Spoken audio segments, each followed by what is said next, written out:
There. There it is. What? I think. Yep, there it's moving. What? Yeah, there it is. It's on the right side of the road. You see it? Yeah.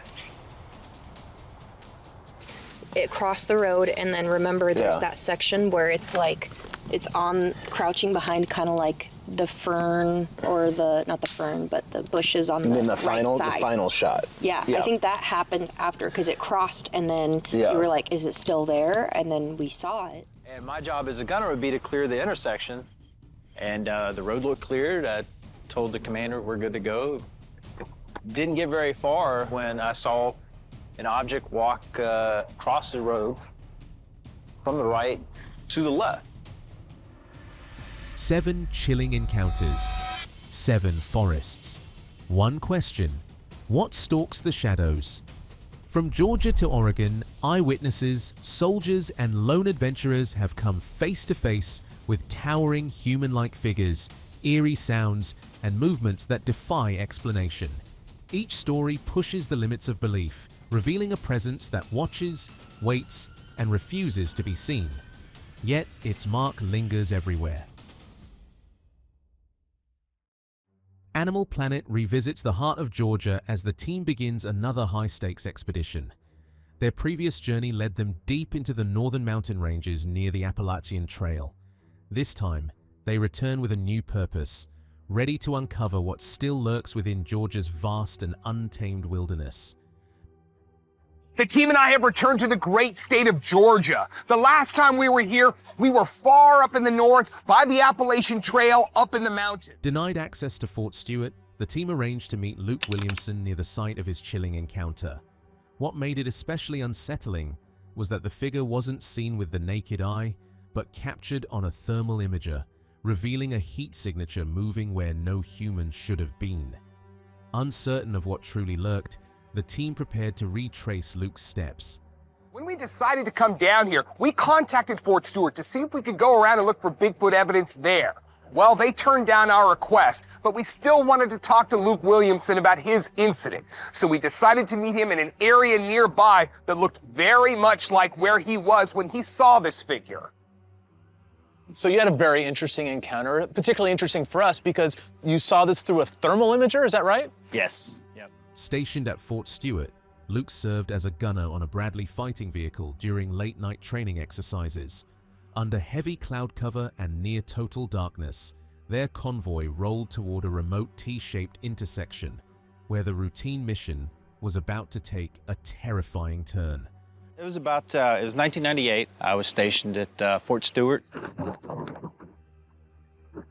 I was a gunner on a Bradley fighting vehicle, and our unit was out in the field conducting maneuvers. We're just doing some training. It was way past midnight, I believe, and it was really dark, overcast kind of condition. From his position in the turret, he completed his sweep of the intersection and gave the order to move forward. The convoy had barely advanced when a towering silhouette emerged from the shadows, striding across the road in seconds. The figure moved with powerful, human-like motion before disappearing into the tree line. The sudden encounter left him shaken, convinced he had just come face to face with something far from ordinary. And my job as a gunner would be to clear the intersection, and the road looked cleared. I told the commander we're good to go. Didn't get very far when I saw an object walk across the road from the right to the left. In about 3 steps, it made it across the road, and it was in a stride, and it startled me at first, and the only thought that came to my mind was it was a Bigfoot. It was on 2 feet, and it cleared the road rather quickly. Witness estimated the figure to stand around 8 feet tall, gauging its height against the trees and vegetation typical of Fort Stewart. The creature had crossed the road at a distance of roughly 50 yards, close enough to convey its massive scale. While no precise measurements were taken, its towering presence was unmistakable, far surpassing that of any ordinary human. Estimate how tall? Approximately about 8 feet. But how is it that you're estimating the height of the figure? Sort of just using a estimation based off of the vegetation that's all around Fort Stewart. When I saw Bigfoot walk across, I would say it was probably about 50 yards away. Oh, that close? Yeah. Yeah. That's real close. I had it figured for much further. Yeah. Luke said he based the height of the figure on the height of the trees in the area. How do we know that that figure was 8 feet tall if he didn't get out and measure the trees or take into account a slope of the road? The team located a road outside the base, matching the original site. Using it as reference, they marked the distance for reconstruction. One member crossed while Luke observed. Immediately, he noted the difference. The figure he had seen that night was far larger than anything before him now. Keep going, keep going. That's good right there. Right there's fine. Yeah, this is 50, 60 yards.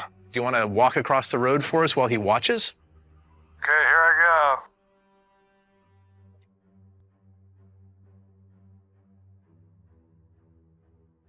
Through this, it's a lot smaller than what I had seen that night. Really? To estimate the height, the team recreated the encounter, stopping when Luke confirmed it matched what he had seen. The figure appeared well over 8 feet tall. With Luke's expertise in thermal imaging, his account was credible. A massive, hair-covered, human-like figure crossing the road, leaving little doubt it was a Sasquatch. Is he even getting close to the height of it? Close enough. He says that's close enough, unless you want to do some hopping.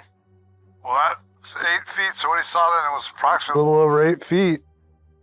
It's so hard to judge size at different distances, but for Luke, this guy is no amateur, man. Trained professional with thermal imaging. I mean, as good a witness as you're ever gonna get. So I gotta say, man, I gotta welcome you to the Bigfoot Witness Club. Thank you. Absolutely. I think you saw a Sasquatch. I think so too. What else are we left with? 8 feet tall, covered in hair, man-shaped, walking across the road. If a trained soldier witnessed a massive hair-covered figure moving through the darkness, and thermal imaging confirmed its presence, what else could possibly explain what stalks these Georgia woods? In the latest episode on DMAX UK, the team faced a flood of astonishing eyewitness accounts, each more mysterious than the last. 3 stories in particular captured the investigators' attention, demanding a deeper dive into the unknown. With so many reports coming in, the mystery had only just begun, and the most chilling encounters were still waiting to be uncovered. There was a tremendous number of sightings that came forth during this meeting. We listened to every single witness. However, 3 of them really stood out to us, and those are the ones we want to investigate. Well, we've got our plan figured out then. I think we do. Boy, was that a lot. But Man, so many it's reports. good. We do know where to go. The BFRO team visited the Muncie, Delaware Indian Reservation to meet Chief Little Soldier, a respected leader with a deep connection to the land. For years, he had reported strange visitors and discovered mysterious tracks, passing down knowledge from generations. To uncover the truth, the investigators first listened to someone who had witnessed it all firsthand. This particular reservation has had Bigfoots visiting it for several years now. Chief Little Soldier says that he hears them on a fairly regular basis and even finds footprints around. This is the property where most of the Bigfoot action has been happening lately? Yes, we've had all kind of activity. Native Americans have been living with the land and with Sasquatches for as long as they've been on this continent. They know far more about the local Sasquatches than any Bigfoot researcher nearby would. We need to talk to Native Americans no matter where we go. While marking trails, the witness heard a sudden snap and spotted a massive figure staring back.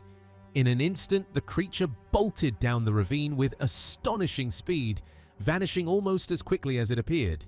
Nearby, Chief Little Soldier, busy driving a post, witnessed the incredible display, leaving everyone in awe of the being's sheer power and agility. Is this the spot? This is the spot. I was putting in trail markers, and I heard this branch break. I saw a creature that was immensely huge looking back at me. It took off down the side of the ravine. I ran toward it. There was no way I would have any chance of catching up with it. Oh, wow. Now, how fast do you think would you say it was going? Well, I know he made it from when I turned here, he made it down to that ravine in probably less than 6 steps. Wow, so nice big long steps in that. Cliff noted that while Sasquatch sightings are rare, clear daylight encounters are even more extraordinary.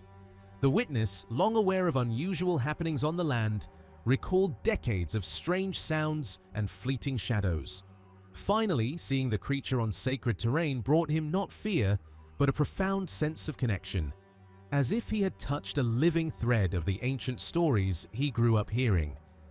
Nothing that you've told me so far is really out of the ordinary for such an extraordinary event such as a Sasquatch sighting. And you're so lucky to have such a good look at it in like later in the day, but definitely daylights and relatively close. A lot of people don't get an opportunity to see them this close. You're a very fortunate man. I have to ask, what do you think about the whole event? I've been aware since '98 of the strange things that occur on the land here and the sightings and the noise that we've heard. It reminded me a lot of the ancient stories that have been told to me, and the fact that I'd actually seen one here on our ceremonial land, and gave me a feeling. The team returned to the Salt Fork area to meet Tim Stover, a hunter who had experienced a remarkable sighting from his tree stand around this same season. Before heading to Tim, they picked up Bobo, who had been exploring the area in recent days. His presence promised valuable insights. He might have heard or seen something in the very spot where the earlier encounter had occurred. Today we're going back to the Salt Fork area to meet with Tim Stover. He was the hunter who had a sighting when he was up at a tree stand about this time of year. We want to pick up Bobo first though. Bobo's been going around in Salt Fork for the last few days, so he probably has information to bear and may have even heard something in this same spot. Tim Stover, known in the Bigfoot community for his honesty and radio show, had never forgotten the day that changed everything. 2 decades ago, while perched in a familiar tree stand, a sudden crack from the woods drew his gaze. What he expected to be a deer was something far larger, a massive figure standing silently, staring back at him. The moment left a lasting impression that haunted him ever since.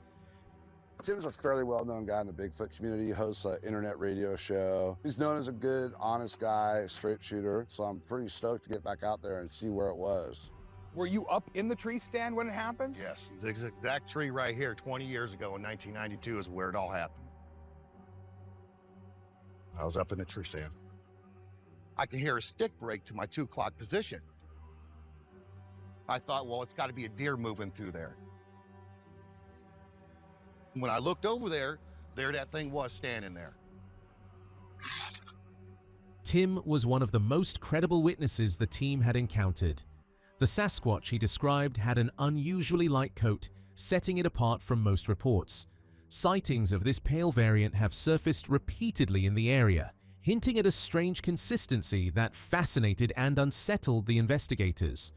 I find Tim to be a very credible witness. The Sasquatch that he saw does not conform to people's expectations about Sasquatch, but this particular color of Sasquatch, the lighter variety, has been seen again. Could these repeated sightings of the pale Sasquatch indicate a hidden population, or is something even stranger lurking in the shadows?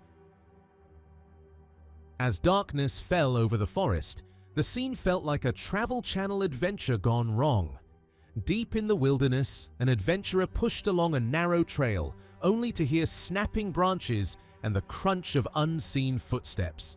At first, he laughed nervously, thinking it was his imagination, but the shadows seemed alive, watching and waiting, turning a familiar hike into a pulse-pounding test of courage. I kept hearing noises behind me. It sounded like maybe like something fell out of the tree. Sounds like a pretty big scary monster out there. I'm really scared. I felt like it was a game because I was messing with everybody a lot. So I thought, now it's time for them to get me. Suddenly, the underbrush erupted. Leaves and branches shook violently, and a flock of birds exploded into the air, scattering in every direction. The adventurer froze, unease settling in. Something unseen was moving nearby, drawing closer with every heartbeat, turning the once familiar wilderness into a tense, unpredictable trap. The bush blew up. Something jumped on this bush, and then the birds just took off. They were all flying everywhere.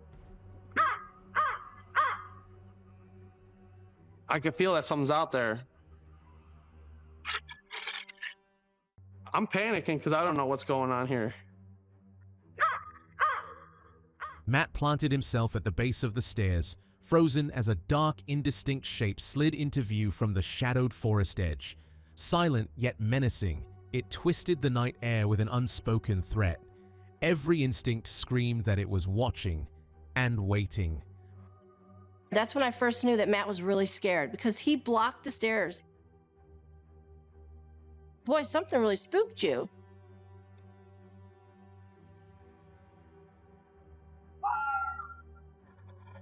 And coming out of the woods back there, I saw this black thing. Over here. From the dim moonlight, a figure emerged in the backyard, moving low to the ground like something unearthly. The light outlined broad shoulders and a towering frame, but offered no hint of its features. Then, without warning, it rose upright, massive, impossibly tall, radiating a presence that made the night feel alive. And we see this creature. It was crawling. The moon was really bright that night, so it lit up the entire backyard, but only good enough to where you could see the figure, but you couldn't see, like, details of it. What is it? I don't know. Bear? Look at those shoulders. Its shoulders were really, really broad, really wide. I was terrified because my body knew it was something different.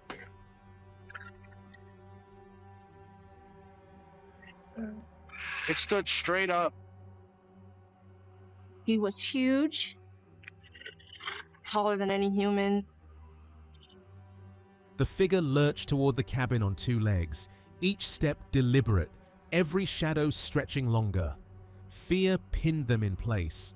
Then it dropped back to all fours, slinking through the darkness like a predator testing its prey, leaving a silence far worse than the noise. The forest fell into a heavy, suffocating stillness. A door slammed somewhere below, rattling the cabin. While attention focused forward, something unseen crept closer from behind, each step stopping whenever eyes turned, leaving a chilling awareness that it was closing in, unseen, but real. There, he's right there. You could see something zoom by. There. I was scared. I was like panicky scared. Everybody was just looking at the front of the cabin, but I kept hearing something behind me. Something kept taking a couple steps. Something stirred all around them, just beyond sight. Movement flickered at the clearing's edge, relentless, in every direction. Breath caught. The presence wasn't just near, it was surrounding them. There was definitely more than one there. You know, everywhere you looked, it was so active. I felt surrounded. Alyssa's like scared to death.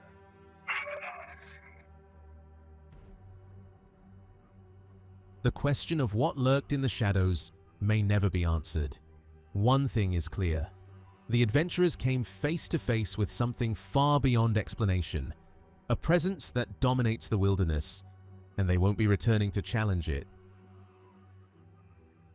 Exploring with Angelo returns with a chilling solo expedition into the infamous Bigfoot Woods, a remote forest where strange encounters and unexplained evidence have fueled rumors for months. Traveling light and camping alone, Angelo is ready to confront whatever still lurks between the trees. The night ahead may reveal far more than he is prepared for. What's up, guys? Welcome back to a brand new adventure. Back to the woods alone. We're going in. We're here at the Bigfoot Woods. The reason why we call it that is because we think there's a Bigfoot here. I have not been here in months now at this time. And the last couple of times we came in looking for Bigfoot, and I feel like we got some proof, but I don't think we're done. Driven by a single goal, Angelo presses deeper, determined to uncover the truth behind the legend. Somewhere beyond the trees, something moves. The air feels different, as if the forest itself is drawing him closer. Then, a sudden sharp sound breaks the silence, sending a chill through the night. Whatever is out there is no longer hiding. Find this Sasquatch out here. My goal is to honestly catch him on camera if we can. There's something moving out there. See, whatever it is, and this is kind of interesting, it always seems like there's something off in this direction. I just heard something. What was that?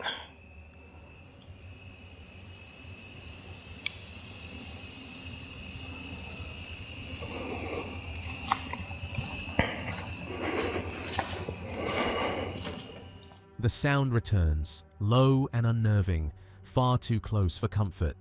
Angelo scans the darkness, unease tightening its grip. He came seeking a legend, but now a more disturbing thought creeps in. Maybe it's not a creature at all. Maybe someone, or something, is hiding, watching from the shadows. The presence is real, and it is closing in. That was that voice again.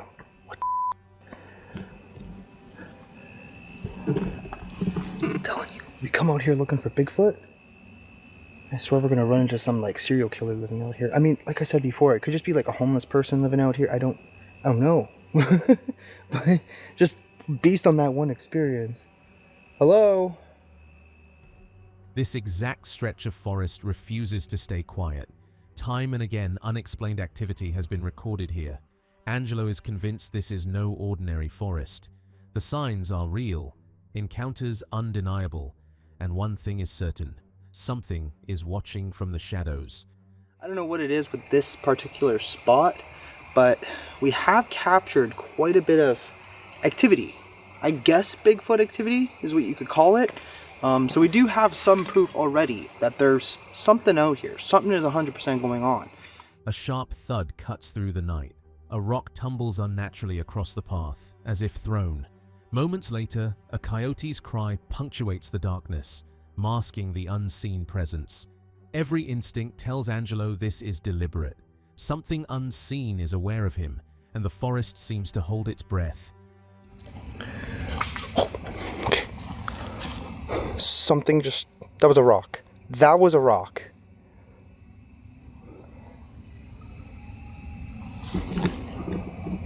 That was a coyote, but that was a rock. Something 100% just like threw a rock in this direction. Okay, are we under attack right now? Quiet down over there.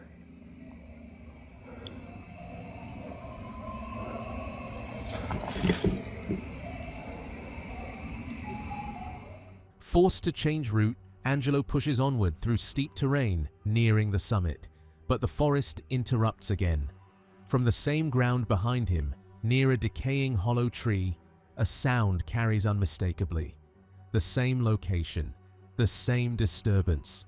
Whatever is out there is marking territory, letting him know it is watching. I'm gonna have to find another place to do that. Oh, I heard something.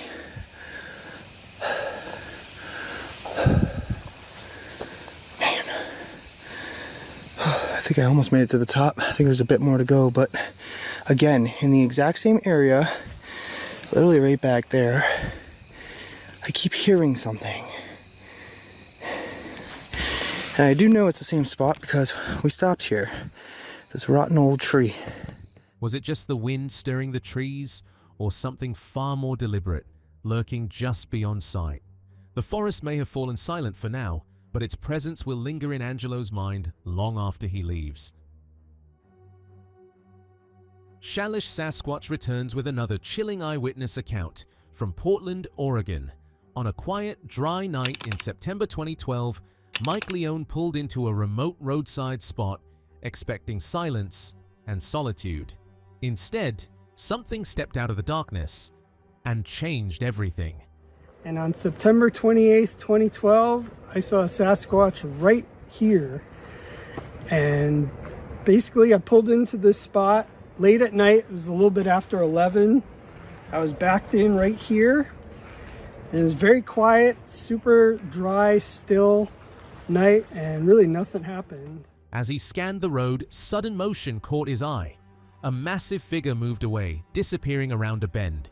Mike had only seconds to take it in, but knew instantly This was the encounter every witness dreams of. He grabbed his camera, determined to capture proof before it vanished. As soon as I sat up, I caught movement to my left. And right there on that road, there was a Sasquatch walking away. I only saw it from the back for a few seconds. Walked away around that bend and right out of view. And the first thing I said was, "That's my sighting?" Because everyone fantasized about what their sighting's going to be. And then I grabbed my camera, I had a little flip video camera, and I went after it. And you'll see that on the video. The figure did not run. It moved with a calm, deliberate stride, eerily familiar to those who have studied legendary footage. In seconds, it disappeared around the bend, leaving only silence and the memory of its retreating form. And this thing just walked away slowly, very similar to the last few seconds of the Patterson film, the way it walked, a brisk walk around this bend, and it was out of view. And that's all I saw.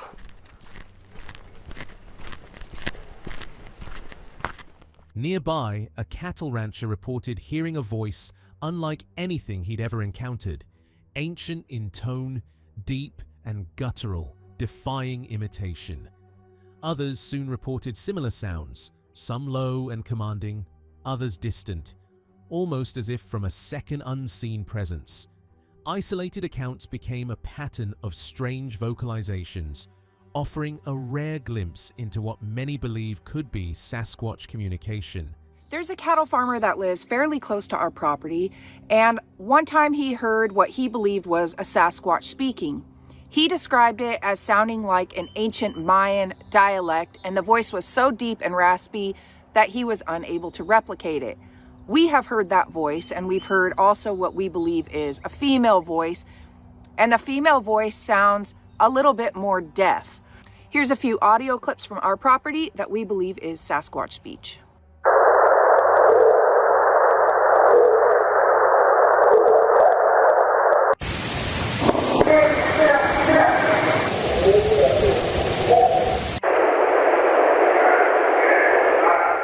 A small group of campers ventured into the wilderness for a peaceful night under the stars. Darkness fell, and a sudden, powerful impact nearby shattered the calm, too forceful for normal wildlife. Shaken, they retreated into their tents. Then, a shadow moved near the tree line. A massive figure stepped into view, bracing against a tree, silently observing from the edge of the campsite. I'm freaked out. I've never had an experience like this. I've been around black bear, all sorts of animals. I've never had a Sasquatch experience before. In my head, I didn't know what to think. I didn't know, could somebody be messing with us? But how could something hit a tree that hard? My buddy Ian is freaking out. Mitch and I are kind of just quiet. And I zipped my tent. And I was just, praying to God, please don't let me see anything. And I zipped my tent, I'm looking around. And after a couple of seconds, I see movement. And what I saw was, first I just saw movement, but then I just could see like a hand on the front of this tree and something swaying back and forth. In the darkness, its color was hard to discern, but its massive frame was unmistakable. Broad shoulders, thick arms, and enormous hands moved deliberately behind a towering fir. Stepping fully into view, its height became clear, nearly 7 feet tall, dwarfing everything around it. The color of the hair, I'm assuming it was black. It could have been, maybe a cinnamon color, I don't know. But this thing was built like a double-sided bridge. Which is massive. Massive shoulders, massive, fingers, like thick fingers, and a massive hand and a massive shoulder and arm, and it swaying back and forth. And after a couple seconds, it just dropped its hand, came out from behind the tree, and that tree was a big Doug fir tree. It was much bigger than this. And the thing just looked tall. I eventually figured out it was about 7 feet tall because there was a limb up above that its head was hitting. At first light, the group hurriedly packed up and left, the encounter confirming something extraordinary in the forest, yet leaving them shaken by one of the most terrifying experiences of their lives. Was Mike's sighting and the eerie forest voices a fleeting glimpse of a legendary creature? Or does something even larger and more elusive still stalk the shadows, silently waiting for the next witness to cross its path? On Small Town Monsters, Mark Muni, author of the best-selling Eerie, Florida series, returns to Appalachia, West Virginia, Kentucky, and the Smoky Mountains. After exploring Florida's strangest tales, he now delves deep into the mountains, uncovering chilling stories that have long lurked in the shadows. I'm Mark Muncy. I'm the author of the Eerie Florida book series, Eerie Florida, Freaky Florida, and Creepy Florida.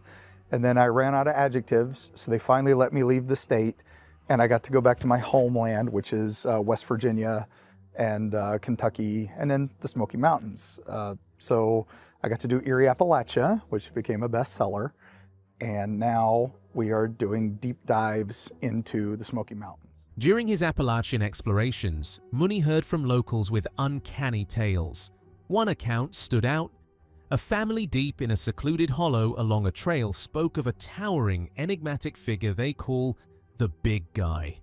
They left small offerings for him, treating him as a mysterious guardian, an unsettling presence watching over the cove from the shadows. I'm allowed to tell it, so it's okay.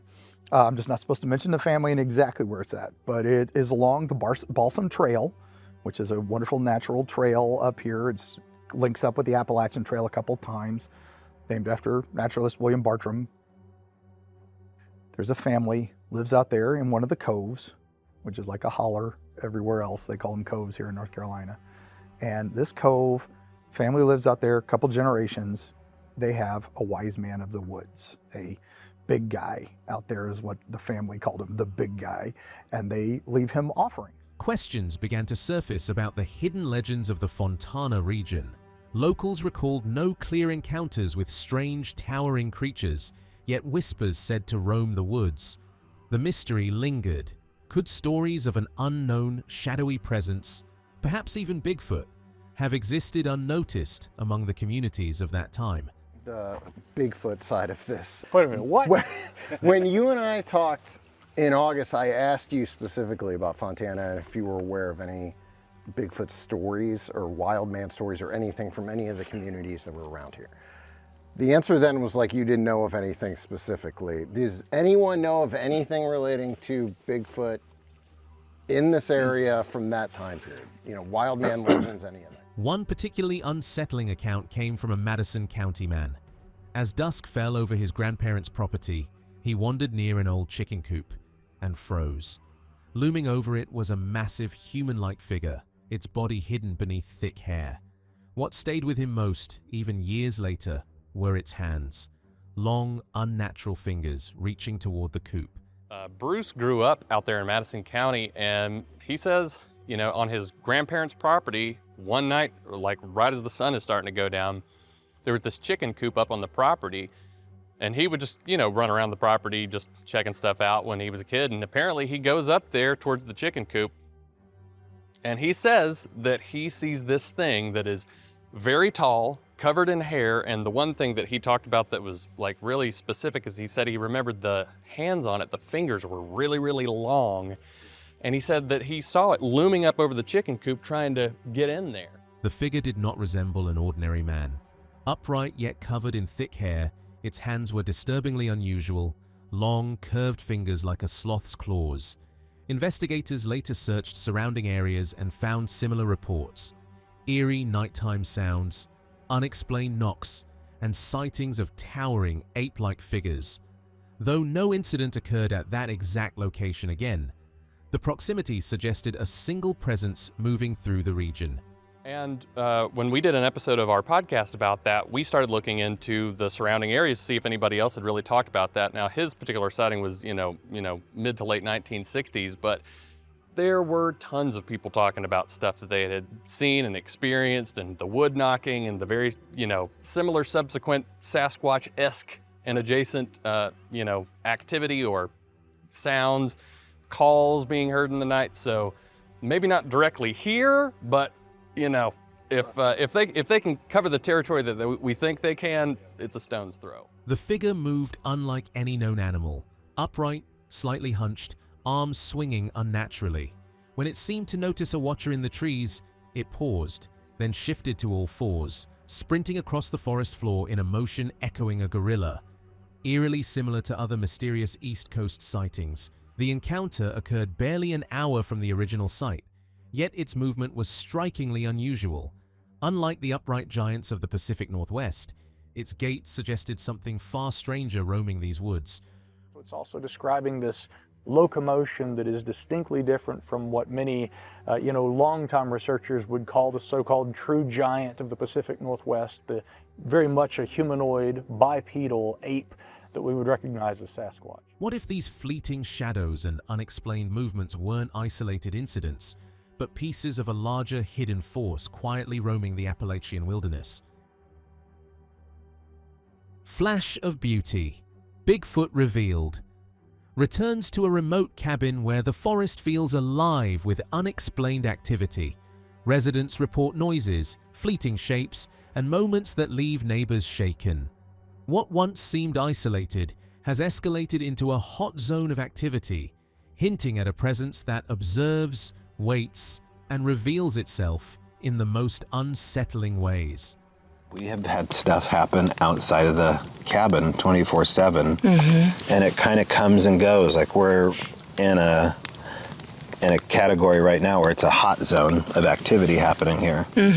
Like last night. Yeah. Was stuff going on. The neighbors were freaking out, and mainly with just noises, but everybody's kind of seen something. Heard something. What was the first thing you remembered as far as like the trickster activity happening? A secluded cabin has long been haunted by an unseen presence.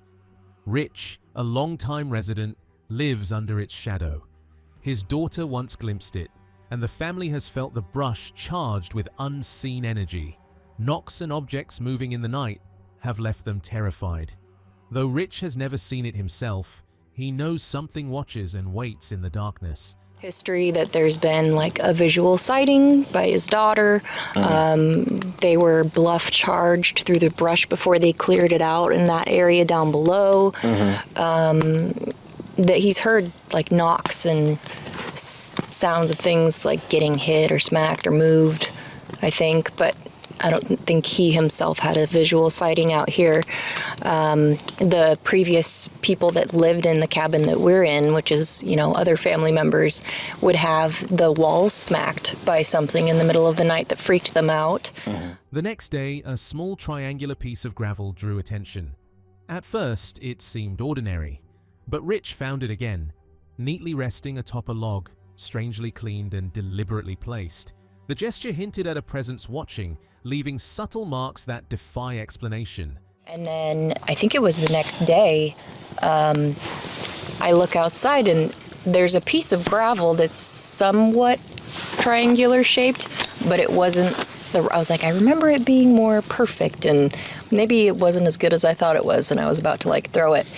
And then Rich found that rock down there sitting on top of a log, and it was cleaned off.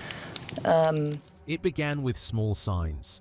Objects slightly moved, subtle disturbances. But soon, the sounds grew impossible to ignore.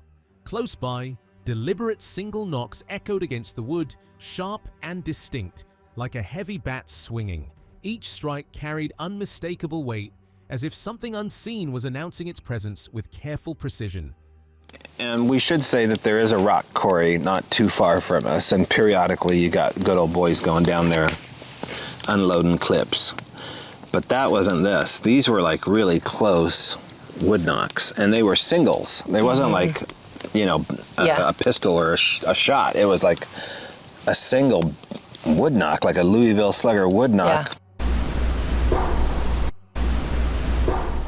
Among the strangest signs was a dark imprint on the rear cabin wall.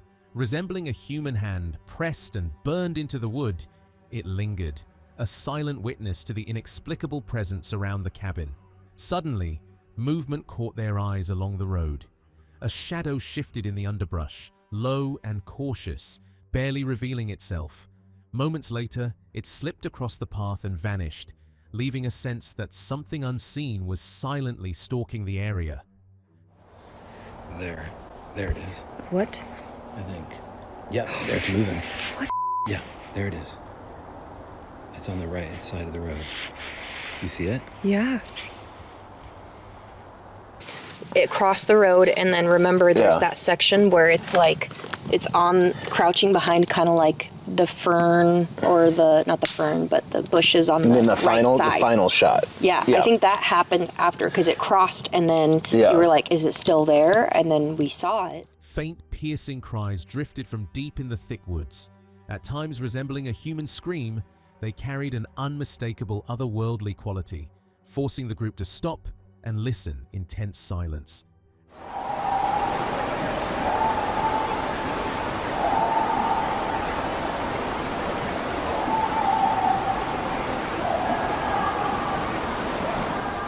As they edged into the forest, the sound abruptly vanished.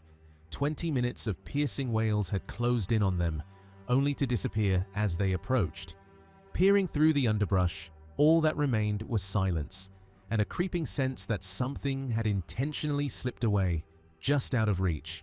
Finally, the sounds drifted away, as if the forest itself revealed, then withdrew. Whispers lingered, eerily articulate, yet nothing human stirred. Every rustle, every call hinted at a presence watching just beyond sight, leaving the air thick with tension. Different animal sounds, and then it gave itself up by just going off into... I don't know what my favorite is. Mine has to either be the little girl or the talking, because we know there's no little girl in the woods. After knocks in the night, fleeting shadows, strange cries, and marks that defy explanation, the forest seems to breathe with a presence just beyond sight. But what force has claimed these woods, and who, or what, truly watches from the darkness? The Cabin in the Woods channel delves into the most remote and haunting locations, uncovering stories that linger long after the cameras stop rolling. In August 2013, a couple vacationing on Vancouver Island took a secluded back road leading toward the tiny village of Port Renfrew. Surrounded on both sides by thick forest and with barely a sign of civilization, the narrow road seemed to disappear into the wilderness. During their drive, they paused by a quiet roadside creek, a seemingly ordinary moment that would soon unfold into an encounter far from ordinary, a tale the channel would later bring vividly to light. So as I said, in August 2013, this couple was on vacation on Vancouver Island. They were driving this rather obscure back road toward a tiny hamlet called Port Renfrew. During our trip, my wife and daughter and I drove this same road, and we also visited Port Renfrew. And I can tell you that this particular road is small and narrow and lined with dense forest on either side, and really not much else. Zero signs of civilization. The couple, no strangers to wandering deep into the wilderness, decided to follow a nearly dry creek bed, hoping it would guide them safely through the dense forest. Barely a couple hundred feet in, the sudden sound of snapping branches ahead made them pause. Through the shadows, a towering figure appeared, upright, swaying slightly, with a cone-shaped head and broad, imposing shoulders. It was a presence unlike anything they had encountered, leaving them frozen between awe and fear as they tried to comprehend what they were seeing. They had walked only about 200 feet into the tree line along this creek bed when they suddenly heard branches breaking up ahead. They looked 75 to 100 feet further into the forest in the direction they were going, and that's when they saw this large, upright figure. The figure was standing bipedally, they said, and swaying back and forth. The couple said it looked like it had a cone-shaped head and broad, bulky shoulders. The couple insisted that what they were seeing couldn't be a bear. Wendy, walking slightly ahead, suddenly stopped and gestured back to her partner, drawing his gaze toward a shape 75 to 100 feet away.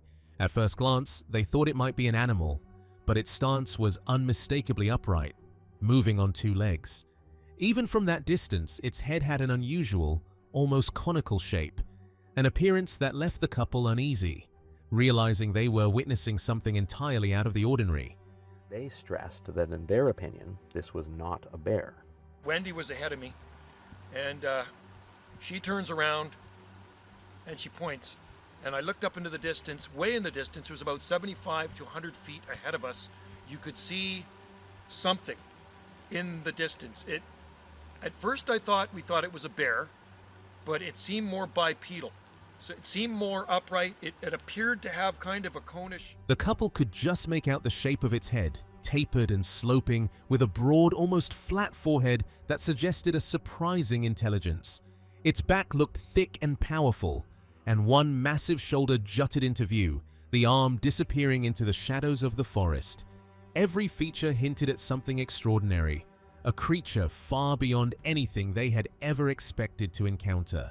Examine and scrub back and forth through these areas, you can see that sloping, cone-shaped head and the rather flat, somewhat horizontal forehead, very reminiscent of gorilla cranium shapes. We've also got what looks like a thickly muscled back and what really strongly appears to be a shoulder, with the upper portion of what would be the creature's right arm hanging down out of view. The creature's face bore a striking resemblance to Patty from the Patterson-Gimlin film. Todd Gatewood's restoration, made solely from the original footage, revealed uncanny similarities in facial features, posture, and the way it seemed to glance back. The image carried a chilling sense, as if the forest had quietly replayed a moment from decades ago. But that face strongly resembles the face of Patty, the subject of the famous Patterson-Gimlin film, particularly in this enhanced frame done by photo archivist Todd Gatewood. This is an undoctored frame, simply enhanced using the original visual information captured on Roger Patterson's camera.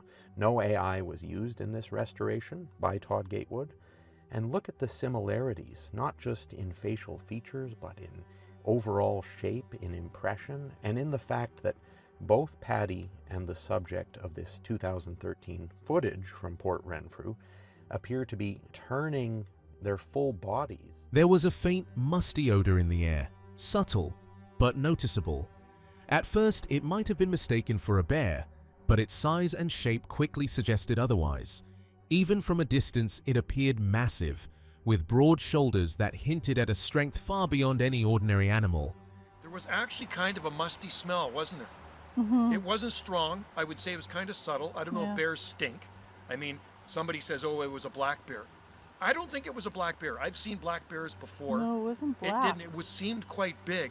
And she's looking through the camera and zooming in on this thing. I'm seeing it from a distance. But it appeared to be quite big, and it seemed to have shoulders on it. That's what it looked like to me. The identity of the figure remained a complete mystery.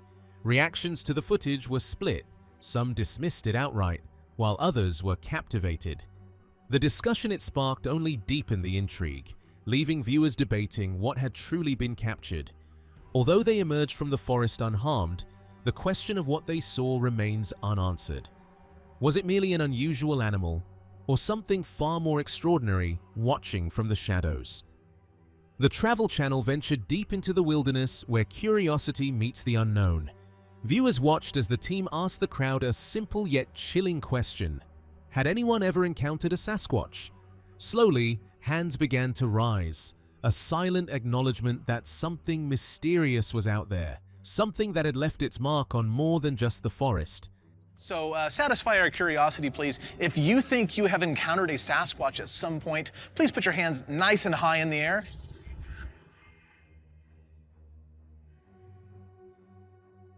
Camille Delorme went out fishing, the quiet of the woods pressing in from every side. She knew the area was alive with deer, and maybe something far stranger. Her eyes drifted across the tree line, scanning for movement, when she suddenly froze. Two figures emerged, one tall, standing perfectly still beside a massive willow bush, the other lurking just behind it, parting the branches as if studying her. A shiver ran down her spine as the realization sank in. They weren't deer. The forest seemed to hold its breath, every rustle amplified in the heavy silence. Camille couldn't tear her eyes away, trapped by the gaze of something she couldn't explain. My name is Camille Delorme. We were fishing. I knew that there were a lot of deer and elk, and I was kind of scanning the tree line looking. There were two.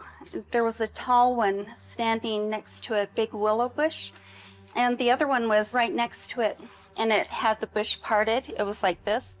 Dion Kroom never expected his routine drive to turn into something unforgettable. As he cruised down the highway on the way out hunting, a figure appeared at the edge of the road, something completely out of place. The moment it noticed the vehicle, it moved with impossible speed, clearing the road in just 3 steps. Shocked, Dion turned to his brother asking if they had seen it too. Both nodded, eyes wide, barely able to speak. For a heartbeat, the world seemed frozen, as if whatever had appeared had slipped back into the shadows, but left a memory that refused to fade. My name is Dion Kroom. I was on our way out hunting, driving down the highway. And you could just see something standing out of the ordinary. Once it noticed us, he clears the road in 3 steps. Told my brother and my wife, "Did you guys see that?" And they're like, "Yeah." Candy Usazero had barely set foot on the south end of the marsh when the night seemed to shift around her. Strange, eerie noises pierced the stillness, sending a chill down her spine. She and her friend were out elk hunting when she suddenly told her son to turn on the spotlight, and that's when it appeared, a massive figure looming behind a tree. Her body shook uncontrollably. Even now, the memory still terrifies her. Whatever it was had emerged from the shadows, a chilling reminder that some things in the dark are not meant to be seen. Hello, my name's Candy Usazero. My oldest son, we went out elk hunting out here on the south end of the marsh. Kept hearing this weird noise. Told my son, turn on the spotlight. I could see this huge figure behind a tree. And I was shaking. I'm shaking right now because it scared the me. Whispers of Yamzy Mountain kept surfacing at the town hall meeting. The sacred mountain on the reservation was a place no one dared to enter. Rumors of strange, unexplainable occurrences kept people away. But for the team, the more mysterious, the better. Before speaking to a single witness, they decided to head straight into the heart of it, bigfooting on Yamzy Mountain, determined to uncover whatever secrets the shadows were hiding. One name came up over and over again at town hall meeting, and that is Yamzy Mountain. It's a sacred mountain on the reservation where no one goes. You're not supposed to go there because weird things happen there. Well, we're all about the weird, and we are here to Bigfoot. So before we speak to any witnesses at all, we are going to go Bigfooting tonight at Yamzy Mountain to see what we can discover. The trail stretched out perfectly before them, a strange blend of habitats teeming with hidden life. Then came the sound. A sharp knock, sudden and deliberate. At first, it seemed like a branch snapping, but the forest felt alive. A second movement followed, subtle yet deliberate, just beyond sight, as if something or someone was tracking their every step. This is such perfect terrain. Nice mixture of habitats. Did you hear that, Whoa, Bobs? is that a branch falling or just I only heard one knock. It sounded like a branch breaking. The team crept through the forest, eyes scanning the ground and shadows alike. Something's been watching across here. Deep tracks marked the earth, sharp and deliberate, visible to anyone with a headlamp. Elk and mule deer crisscrossed the trail, an ungulate highway, but no human footprints anywhere. The absence of people felt wrong, almost deliberate, and a shiver ran down their spines. Every crack of a branch and rustle of leaves made them jump, as if the forest itself was alive, waiting. After all these encounters, figures in the shadows, impossible movements, and tracks that lead nowhere, the question remains, what really walks these forests when no one is looking? Could it be a creature we've never fully understood, or something far stranger, hiding just beyond the edge of our perception? Tonight, we're exploring a sighting that left even seasoned trackers questioning what's real. We've collected stories from locals who've seen something tall, silent, and unlike anything they've ever known. Sleepy Gulch sat right between 3 active Bigfoot zones, areas known for repeated and unexplained sightings. As they made their way deeper into the dense, shadowed woods, Jenny came across yet another fresh report from a local witness, one that sent a chill through the team. Serviced it the last time that Sleepy Gulch runs between 3 Bigfoot sighting locations that are really close to it. And on the way in, Jenny read another report that happened on one side of Sleepy Gulch, plus the dozens of them that are right here.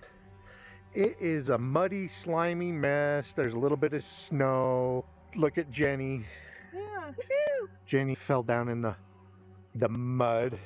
She's like, I hope that doesn't stain. I know. I think she's gonna be fine. With every step, the sense that they were being watched, hunted even, grew stronger. The snow-covered trail was perfect for spotting tracks. As they moved deeper into the silent woods toward the trail camera, every crunch of their footsteps felt heavy with anticipation. Whatever the camera might reveal, ordinary wildlife, or something far stranger, was still a mystery waiting to unfold. I see some moose tracks, and that. Deer. There's some deer tracks. There's a moose track, and Jenny and I filmed a couple of moose on our way in here. I'll make sure I put those in this video. That's a deer right now. Yeah, another deer track. Yeah, maybe we'll find Bigfoot tracks because we're finding Bigfoot food. Fresh tracks appeared in the snow, moose, deer, but something about them felt different. Jenny had filmed a few moose on the way in, yet these new prints seemed to whisper through the silent forest. With each step deeper into the woods, an unsettling feeling grew, as if unseen eyes were watching, waiting, and not all the movement belonged to ordinary wildlife.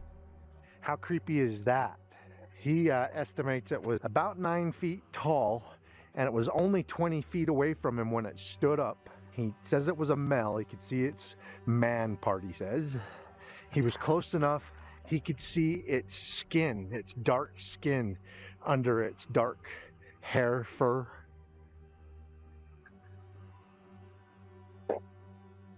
And he says it got up and it never looked directly at him. Acted like he wasn't there and kind of took a step towards him. He shared the story of a friend Casey's terrifying encounter while camping. His friend had gone into the willows to cut some branches for hot dog roasters, when, just 20 feet away, a massive Bigfoot rose up from the shadows, silently watching. He said it must have been about 9 feet tall, a huge male, and that he could even see its dark skin beneath the thick fur. Every detail was clear to him, and the memory of being so close to something so enormous still sends shivers down his spine. The creature rose slowly, never once meeting his eyes, moving as if he didn't exist. We've overshot it a couple of times. She's calling this creek bed a ditch. That's where I came from. Oh my heck. There was so much cover here when I set it up. I know, now there's nothing. Now there's no cover. Mm-hmm. You spotted that from a long ways away.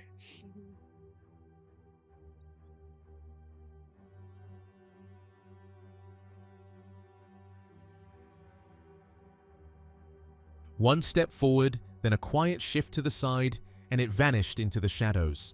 The forest fell silent, but the chilling sense of being watched lingered, as if something enormous had just brushed past his world and disappeared without a trace. Not far from that same eerie stretch of woods, Jenny heard a story that sent chills down her spine. A woman she knows, who does her nails, told her how her boyfriend had a face-to-face encounter with a Bigfoot in the willows while camping. So close, so real, it felt like the creature was watching his every move, leaving him shaken and questioning everything he thought he knew about the forest. If it appeared just 20 feet away from someone else, what would happen if it appeared near you? D-Max UK's latest expedition took the crew deep into Kentucky, guided by a local expert Charles to a ridgeline unlike any other. Surrounded by steep hills and wedged between a busy highway and a popular state park, the location offered little in the way of natural cover. Still, as they surveyed the area, an unsettling feeling lingered. Was this really just an ordinary stretch of land, or had it been touched by something more? The eye shine video, of course, was filmed at night, so we wouldn't know what the location would look like. Good to see ya. Good to see you. When we met Chuck, he took us to the exact spot, which was a ridgeline with a steep hill on each side. This isn't what I would consider ideal habitat for any animal to take cover. You have a busy highway on one side, and on the other side is this popular state park. This was the spot, the place where it all unfolded. Charles explained that he had been standing on a rock, filming the area as dusk settled over the ridgeline. Then, unexpectedly, eye shine appeared, glinting through the underbrush. The team held their ground for several tense minutes, only to witness something even more unnerving. Pam spotted a figure emerging from behind her. Feeling the weight of an unseen presence, the group had no choice but to retreat, leaving the ridge with a lingering sense of unease. This is where it happened. Where were you standing? I was standing right here on the rock. When we came up here, it was right before dark. And I was filming this area here. And when I turned around, there was eye shine coming from right through here. We stood there for maybe 5 minutes. Just right after that's when Pam seen the one come up and behind her. And we kind of felt threatened by that. So in the footage, two glowing eyes stared back, unusually large and widely spaced. Some suggested it might be an owl, but the proportions seemed far too extreme for any known bird. To uncover the truth, the team decided to reconstruct the scene. Armed with two red LED flashlights, Bobo took on the role of the mysterious figure, moving through the shadows as the crew measured angles and distances, every step intensifying the question of what had truly been lurking just out of sight. The two eyes in the video seem to be rather large and far apart. Now, the most likely culprit, if this is a misidentification, is an owl. And I think that these eyes would be too big and too far apart to be an owl. However, it's only by doing a recreation and measuring a couple things are we going to be able to figure that out. So about here? Using two red LED flashlights, Bobo stepped in to play the role of the Sasquatch once again. Something watched them from the shadows. Two glowing eyes just beyond the crooked branch, tension creeping into his voice. Bobo stepped forward with a measuring tape. The team determined to find out exactly how high those eyes had been. Inch by inch, he climbed, stretching toward the gray area on the tree. Step after step, the height became clear, 8 feet 9 inches, right at eye level. The revelation left the crew frozen. Whatever had been watching wasn't just mysterious, it was enormous. The eyes are right around the end of that crooked branch, right there. How's that?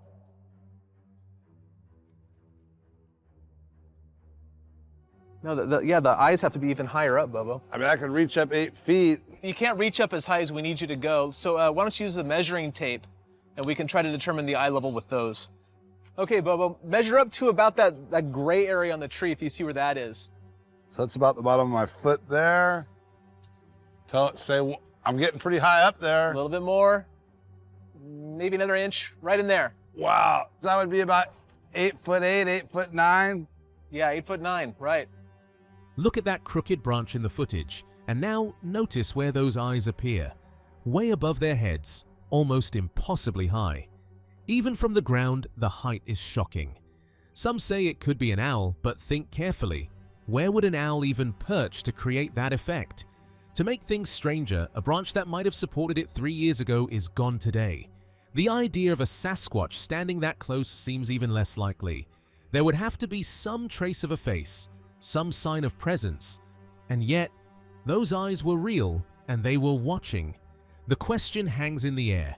What could possibly reach that high, unseen, and so unnervingly still? Now, in the original video, look at the crooked branch compared where the eyes are. Whoa. See how far up above your head that is? I'm tiny. You're like a little over half its size. It's just amazing it's that high in the air. Because it's an owl on a branch. Where would the owl be sitting? I believe there's a branch that 3 years later is no longer there. It's far more probable and likely than a Sasquatch was standing that close to you and you couldn't see some mark of the face. The team kept their eyes on the shadows, aware that something was moving, something large. The air was thick with tension as a deep sound echoed nearby, unmistakably heavy and powerful. Breaking the silence, but the doubt lingered. Hesitant, they decided to test the response, making small noises to see if anything would react. Moments later, the unmistakable impression of something massive became clear. The team exchanged tense glances. Whatever was out there, it was big, and it was close. That just sounded so big. This is a good time for a howl. Yeah, I think we should make some more noises. Will you do it? Sure. Hey folks, we did hear something big up here, so Clip's gonna do a scream. Copy that.